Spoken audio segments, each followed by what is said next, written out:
कहती हंसे वाली बात कौन बनावटी ना है। हां कहती जब हम बात कहते हैं तो सच बात है और हकीकत बात है। अरे मारे कहती ये हमरे प्रशांत से हम मानी नहीं। हां कहने बानी पहले जा घाटों पर डिस्पेंसरी था यहाँ पर भुजे के वकील सहनी ब्यास है। हमारे यहाँ के डिस्पेंसरिया के ऑर्डर है बैठा दे एक के बैठो जो बड़ी चाट पकौड़ी के खा ले खाए लगे आ काले को ब्यास जाने को बनाव ना ऊपर नाम ना धरो ताकि दे तो रोशन ना देने की हो जान कर दे हम नाम ना धरो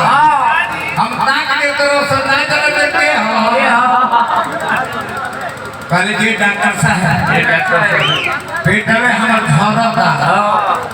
धरता मैंने पत्ता का खाना होगा रुकत नहीं थे। डॉक्टर साहब पहले जो सुनिए अंग्रेजी दवा का इस्तेमाल मत कीजिए। ये नींबू ले लीजिए सब्जी वाला नींबू बेच रहा है उस नींबू को जाकर इस्तेमाल कीजिए। नींबू को इस्तेमाल कीजिए पहले घर है अब नींबू जाने के इस्तेमाल पहले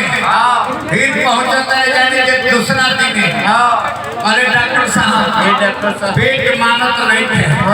अरे हमने आपको इस्तेमाल करने के लिए नींबू दिया था ना अरे कि हाँ सर जब तक नींबू इसमें रहता है तब तक तो पेट पीता रहता है।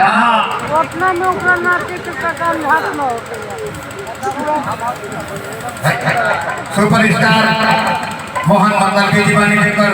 चैनल दिल्ली में चल रहा है रिया कंपनी के मलिकान बनी आई हमारा लड़का के टीना के लिए ममेरा भाई बनी महाना से चलिए दोनों भाई हेलो सुरकुमा ये तेरे बबुआ भी हमारा बना रहा रोगा सर के चैनल भी बना रहो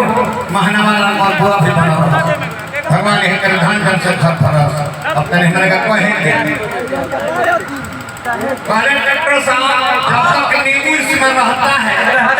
तब तो बंद हो जाता है और जब नींबू निकाल देता हूँ तो फिर वैसे ही पतला में खाना होने लगता है। हमने आपको नींबू इस्तेमाल करने के लिए बोला था नींबू को पानी में डालकर पीजिए तो आप इसी में नींबू को ठूस लिए रहे कलर के नींबू का इस्तेमाल कीजिए अंग्रेजी दवा मत खाइए। ठीक पर डॉक्टर साहब जाते नहीं आज से कार्य पियो रास्ता ब्लॉक कर दो कहा आई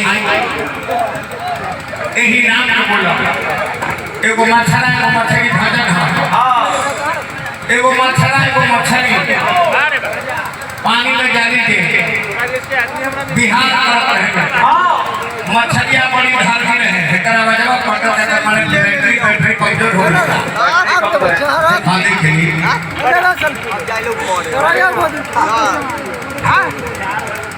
अरे एगो मछरा एगो मछली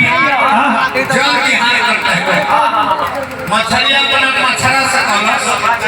मछरा कहे का मतलब है हाथी पुलिंगे हो मछलियों के पुलिंगे हो बाकी भोजपुरी में बुझाए था कि